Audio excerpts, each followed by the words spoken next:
Welcome back to our New Testament lessons. The books of Matthew, Mark, and Luke are known as the Synoptic Gospels. And from the chapters that we read today, well, I'm hoping you read, Matthew 12, Mark 3, and Luke 6, they contain a lot of the same stories told from each individual's lenses, each individual's point of view. I've shared all the different lenses before now. And these passages really just show how synoptic these gospels are. Now, I'll just share some of the lessons. We read lots of stories, lots of parables, there were lots of lessons, and I hope that you learned and picked out some things that you found out about God from these chapters. But I'll just share a few from my study. So, the Pharisees were very concerned about the law and were looking for ways to trip Jesus up, and also his disciples. And they kept accusing him of breaking the laws, like I said yesterday. But against the backdrop of what I now understand, I understand what they did, because what they did was that they amplified the law to make it even more impossible to keep. And this just shows how very legalistic they were, which was why I believe that Jesus had such a big problem with them. Jesus' teachings in these passages emphasized that there were some things that were better than the law. Shocking, right? In his discussions about the Sabbath, Jesus he emphasized the scriptures when he said, I want you to show mercy, not offer sacrifice. In some books it is, I desire mercy more than sacrifice. And he was pointing to the fact that doing what God commands is important, or rather, it is more important than trying to keep the law. And the law here he was talking about was the law as amplified by the Pharisees.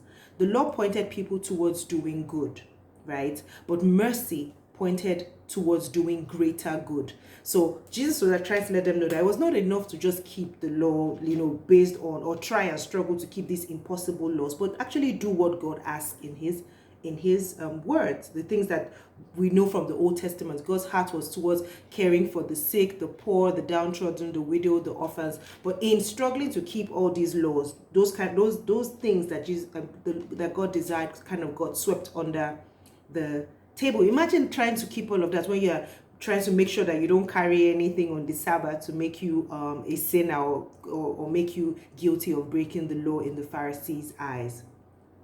Again, I saw another reason why,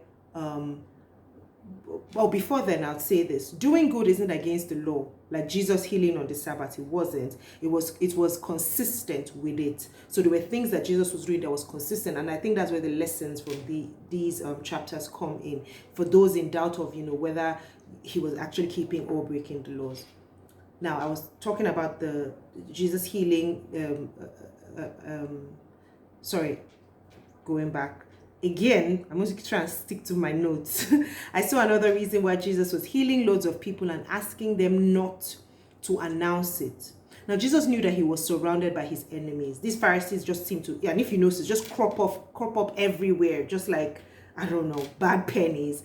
And he knew that he still needed to give the good news to the Gentiles. He had come for them too, after all. And so he needed to be careful until his hour had come, so that things don't go awry. Because I wondered why he would heal and say, don't announce it. But then the fact of the matter was that people were still announcing it, because imagine getting healed of something so obvious. There's no how you won't announce it, right?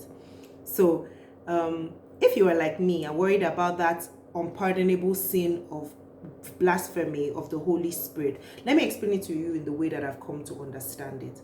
It doesn't mean that anyone that has it, because I thought about it too. I remember the first time I heard it, I was like, oh my God, am I guilty of this sin? Have I said something? But what I understand it to be is the sin of the devil, the sin of Satan, which is basically denying the works of the Holy Spirit through Jesus. So saying that Jesus isn't Lord, that's it. Anything that, or anyone who says or attributes the works of the Lord to the devil, or refutes the fact that Jesus is Lord, is guilty of this. And basically, isn't that what it is, right? When we say that's the difference between eternal damnation and heaven, is believing that Jesus is Lord. So don't let it scare you in the way that it has been presented, but instead let it convict you, of your beliefs, or maybe just even have a think about it and ask God for help as well.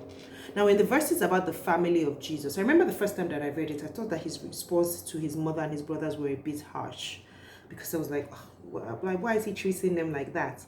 But I've come to know a few things. One, his brothers didn't exactly believe him, and we'll come to see that as we go ahead. And it's very possible that they were sent there to be a distraction, or to dissuade him to stop getting under the Pharisees' hair. But more importantly, his response was announcing that the kingdom had come for all. So he was announcing the inclusivity of the kingdom of heaven, because he says, anyone who does the will of my Father is my sister and my mother, my brother, and also anyone. He was trying to say that it wasn't just reserved for, his family here. Now, let me tell you what I learned about God, Jesus, in this chapters. Jesus is the fulfillment of Isaiah's prophecies. In Isaiah 42:3, it said, a bruised reed he will not break, and a faintly burning wick he will not quench. He will faithfully bring forth justice. And this is clearly demonstrated in Matthew 12:30, where he shows love to the hurting, abandoned, and overlooked. He knew what it was like to be abused, to be denied, to be falsely accused. And we see the Pharisees do this to him constantly. But in spite of all that, he was still gentle. He was still loving, and he was still kind. And his healing was unquestionable. He wasn't selecting the people that you heal and the people that he wouldn't. And that just shows how he fulfilled that prophecy. Thank you for joining me today. I look forward to sharing with you here tomorrow as well. Have a wonderful day. God bless you. Bye.